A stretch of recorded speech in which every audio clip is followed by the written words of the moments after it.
Guys, how are we doing? Like, how are we doing in this story time? I just feel like you're here with me. I'm like, keep sipping my tea. It's actually gone because I keep having little sips here and there. Um, but okay, where are we on the timeline? Do you ever like think about that? You're like, where are we now? Where am I now in my timeline journey? So, where we left off was here I am, get this phone call. My body's like, yes, like this is a yes. What did that mean for me though at the time? That meant a massive ego death, right? That meant huge identity death for leaving my whole nursing school identity behind because I was so close to graduating.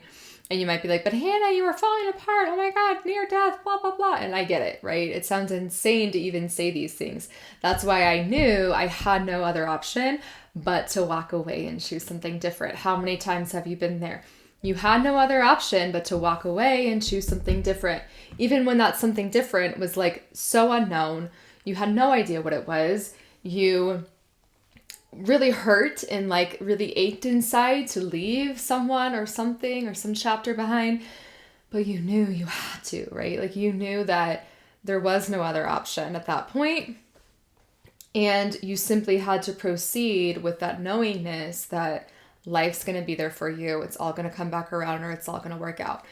And again, these are not really this is not really like a language that was in my vocabulary at the time. It was more just like my body said yes, it's time to change direction.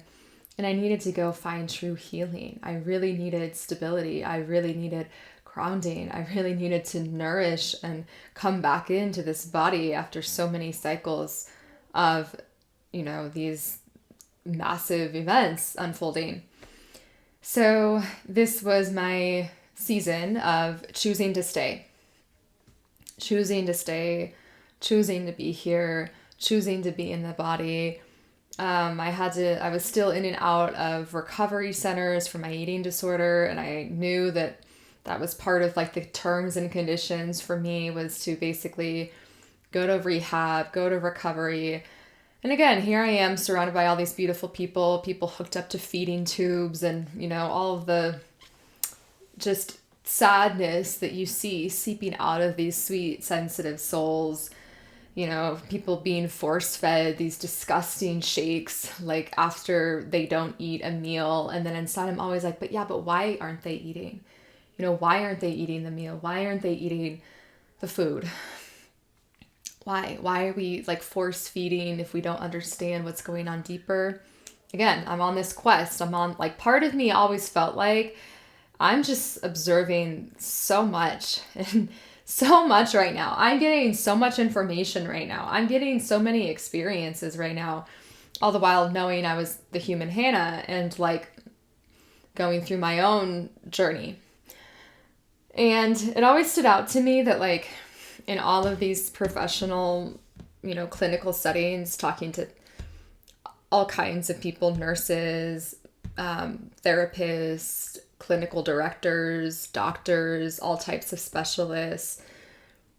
I was always a portfolio, right? I was always here's my case, here, see what meds I'm on, see what labels I have, see what my diagnosis is. And I never really felt like anyone was like, who are you? Who are you?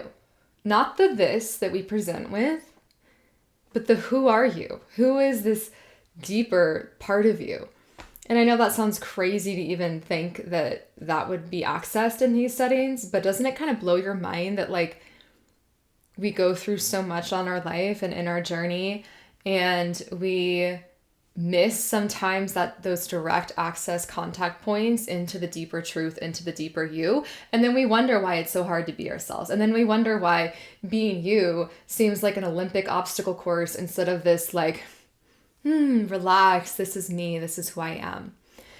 And I'm really just in my choosing to stay season of life. And I want to be really clear that this is where the essence of my work stems from, is this whole emphasis on life and learning how to stay with life.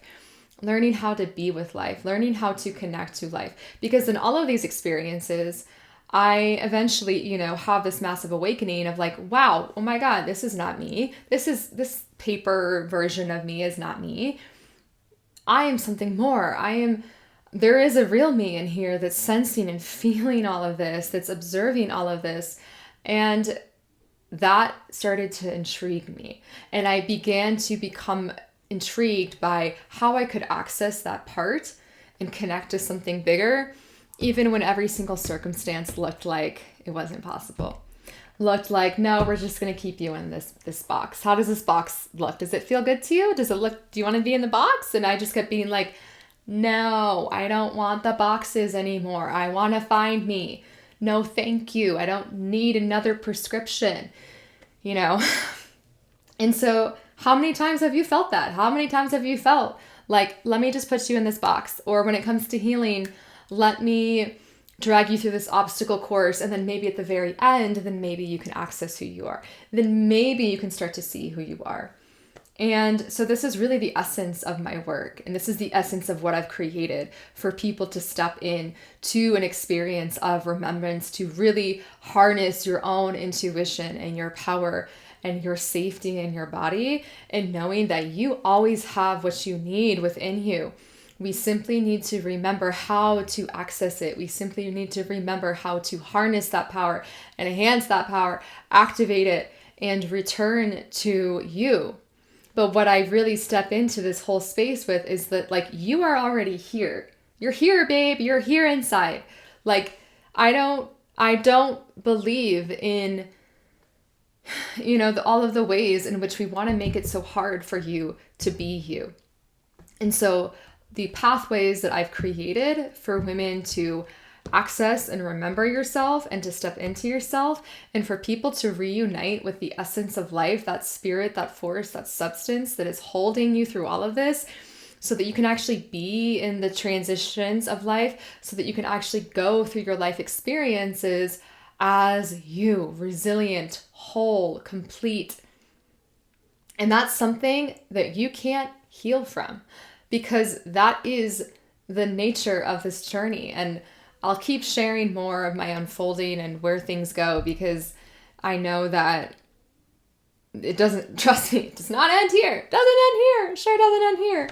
But this season was really important because it was my learning to stay season. And whether you've had to recover from something in your life, or you've had seasons where you really felt like you were in a lot of heartache or grief or loss, and you just had to learn how to stay and learn how to be and learn how to be with it. And so that's what I was doing in this journey. And I got into yoga. I got into holistic nutrition. I got into my body. I started learning how to cook food, and it just like this beautiful innocence waking up. Because I was like, no, that girl who's like over here and nearly dead and hooked up to all these things and all these drugs, like that's not me. Like, I started to sense something that was already here and was me. And it didn't take decades of this rewiring for me to get to that. It was already there. I simply got to feel her. I got to meet her and see her and greet her and be with her. And so that is, the learning to stay. And that's the essence of my work, I feel. And I want to go deeper into that with you because it's so important. It's so powerful. And like I said, the story, it does not end there.